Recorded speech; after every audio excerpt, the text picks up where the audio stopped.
Yeah, overall, it's quite scary because peptides can be very, very potent, both the on-target effects, the real effects of them, but also the way that they're made and administered. It creates a lot of risk. But in general, I think the impression is that because peptides are endogenous molecules, they're made by the body, they are generally safe. And I think although that, may be true that their physiological function is safe, we're talking about pharmacology where you're injecting a very high dose.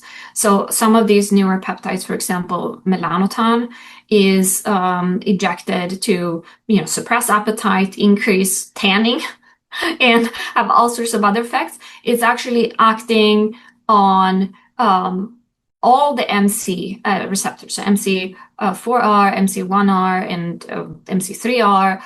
It's a poly agonist. So it is an endogenous similar molecule, synthetic peptide made from an endogenous molecule. It acts truly on those receptors. It's specific, but because it's such a high dose, acts on multiple different receptors, you will have a lot of side effects. And I think sometimes the general public, they don't really appreciate that.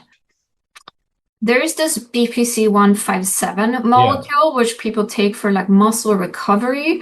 And that has come up in multiple different scenarios, and people have asked me about it. So I did a quick search in the genome, and it actually does not have a precursor protein. It's described as a gastric peptide identified in humans. It actually does not have a human sequence. I don't think it exists. I could not find any homolog or anything similar to this.